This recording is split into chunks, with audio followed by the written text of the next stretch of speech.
Now, finally, I wanted to go through some of the characteristics, the 7 characteristics of every biometric. So we've got 7 characteristics here that I'm just going to go through very quickly. We talked about it already in class, and why the values that they may have are the way they are. So those biometrics that you mentioned already, that you all picked out yourself, for example, the iris and the retina, let's just start with them.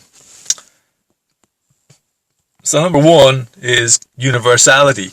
It basically just means, does everybody have one of these? You know, how common is it? And you can see that, for example, irises, retina, they're pretty universal. You know, most people will have eyes in a reasonable condition, and have a retina of some kind that can be scanned and can be looked at. The second one is distinctiveness, and this gets back to its uniqueness. Just how unique is it? Are they really the sort of special snowflake that that makes it absolutely categorically a way to identify you? And the retina and the iris certainly are. Some of them are not so much. See, face is quite low in terms of its distinctiveness, because people look like each other. Twins look like each other. You know, parents and children look like each other. Bone structures can be very, very similar. So there are other things that need to be identified. But that's not to say face is a bad biometric, because it's got some other advantages. It's very accessible. It's very easy to access. It's very, even from a distance, you know, it's on CCTV, for example. Face can be seen a lot more easily than an iris.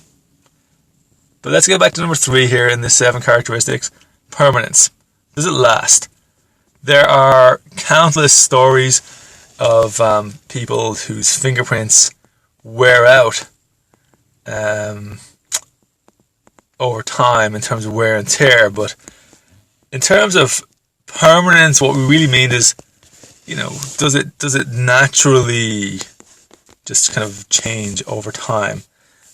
Like, for example, the face will change over time. You're not going to look the same way at 10 years old as you do at 25 or whatever, 30, 45, 50, 60, etc. It's going to change. Bone structure may stay similar, but generally, you know, it's not permanent the way sort of a fingerprint is permanent. And you'll see that fingerprint there is actually considered a high permanence, because it doesn't really change. You know, if there's no major wear and tear on your fingerprint, it doesn't just naturally change over time.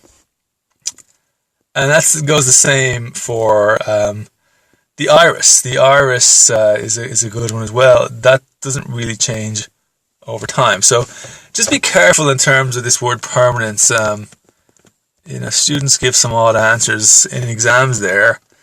It doesn't really mean of course any biometric can be just wiped out. You can lose an eye, you can lose a finger, all kinds of things could happen.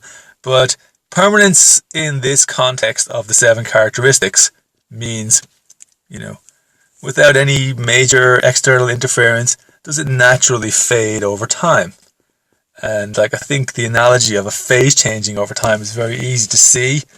You know, a child won't look the same as an adult at his teenager years, and the more mature you get, you know, your face is going to change somewhat as you go through life.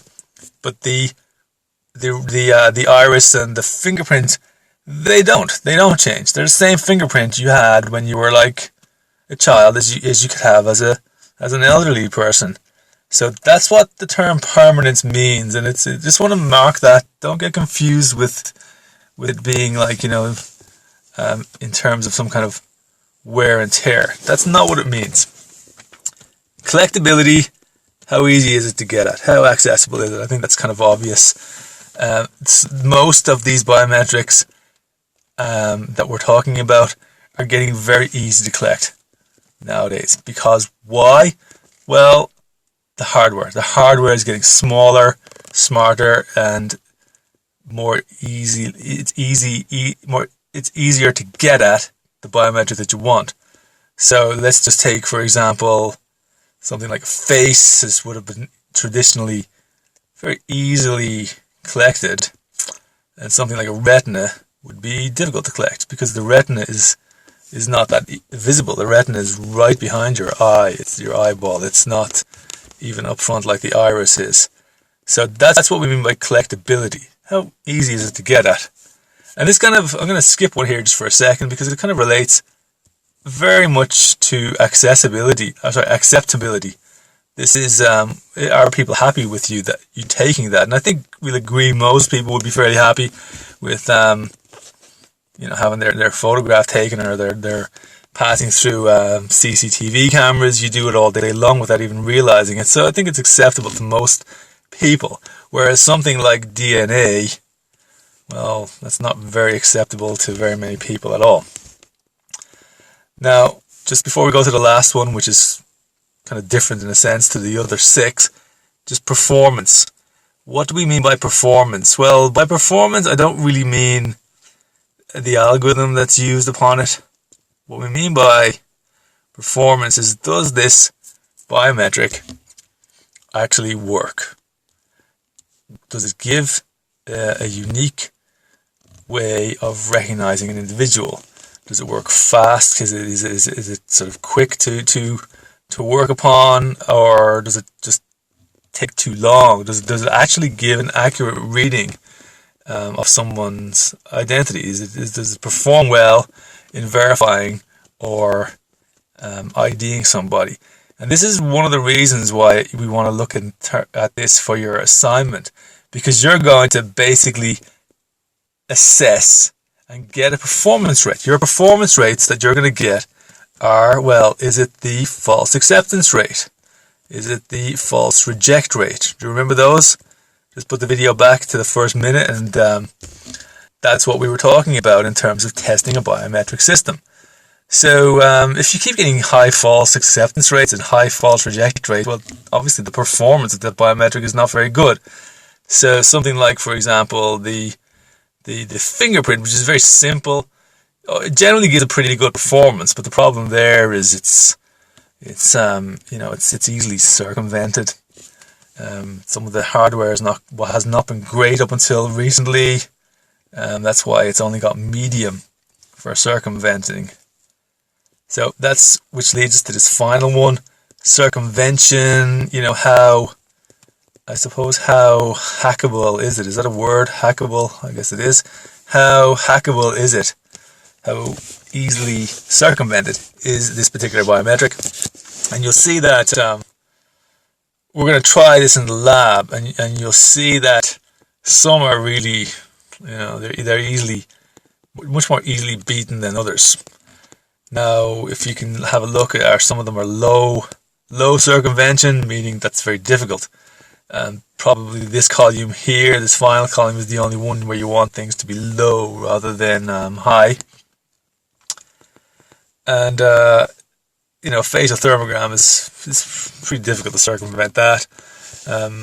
You have a lot of hardware involved to mimic somebody's actual heat patterns on their face. How are you going to find that? And it has to be moving in terms of liveness detection. So that's a difficult one to circumvent.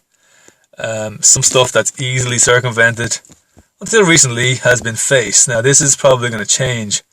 This is telling you it's high. It's been traditionally easily circumvented, but things like that 3D scanning from the new iPhone are looking promising. But these things need to be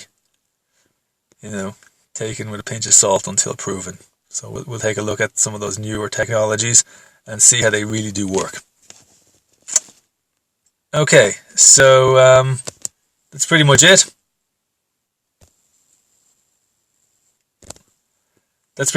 Here's a summary again.